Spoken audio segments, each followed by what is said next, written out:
इस सरकार के ऊपर मेरा प्रश्न तो ये है कि सरकार नाम की चीज़ कहीं पर नज़र नहीं आ रही है। अब देखिए, इस सरकार के गलत निर्णय के कारण से हिमाचल प्रदेश के पर्यटन उद्योग को बहुत बड़ा झटका लगा है। 2023 में इस सरकार ने बाहरी राज्यों से जो हिमाचल प्रदेश में जो व्यावसायिक वाहन आते हैं, ऐसे वाहन जिनके पास ऑल इंडिया टूरिस्ट परमिट है, उन सब पर भी इन्होंने टैक्स इम्पोज कर दिया, और जिसमें से कि प्रतिदिन 5,000 रुपया, 3,000 रुपया, 4,000 रुपया, और जिसके कारण से बाहरी राज्यों के जो टूरिस्ट ऑपरेटर्स हैं, जो ट्रांसपोर्टर्स हैं, उन सब लोगों ने हिमाचल प्रदेश की बुकिंग लेना बंद किया। उन्होंने कहा फिर पहाड़ दूसरे भी हैं, जम्मू कश्मीर में भी पहाड़ है और उत्तराखंड में भी पहाड़ है, हम और जगह पर जाएंगे, और जिसके कारण से पर्यटन व्यवसायियों का भारी नुकसान हुआ है। और ये सब बात देश के अनेक राज्यों के लोगों ने जब रखी कि भाई भारत के यशस्वी प्रधानमंत्री मोदी जी कहते हैं कि 1 नेशन 1 टैक्स, तो जब हम अगर एक जगह पर दे चुके हैं, अपने स्टेट का टैक्स हम दे चुके हैं,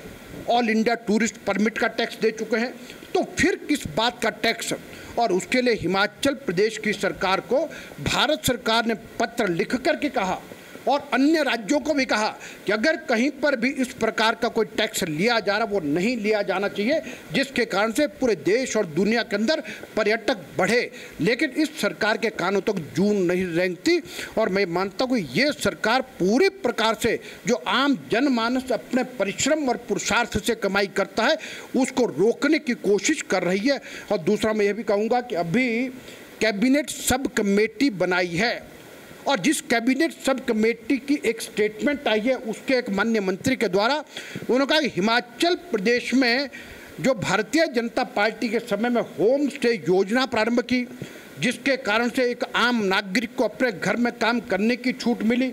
उस सब को भी अब स्ट्रीमलाइन करने के लिए अब उन्होंने कहा कि वहाँ पर जो पानी है, जो बिजली है, उस पर भी अब कमर्शियल रेट लगेगा,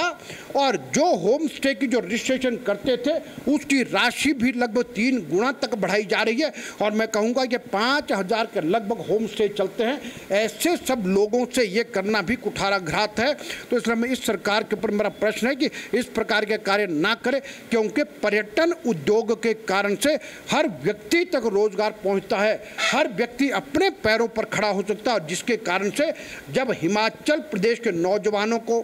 पर्यटन के कारण से अपने प्रदेश में जब रोजगार प्राप्त होता है, तो यहाँ से नौजवानों को जो पलायन है वो रुक जाता है, और पहाड़ बसे रहने चाहिए और पहाड़ों से पलायन नहीं होना चाहिए। और सरकार को इस प्रकार की जो यानी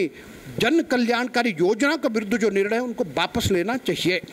हमसे जुड़े रहने के लिए हमारे YouTube चैनल को सब्सक्राइब करें और नई वीडियो की नोटिफिकेशन के लिए बेल आइकॉन को दबाएं। अगर आप ये वीडियो Facebook पर देख रहे हैं तो लाइक जरूर करें और ज्यादा से ज्यादा शेयर करें। इसी तरह के और भी अपडेट्स के लिए फॉलो करें हमारा Instagram पेज हिमाचल.के।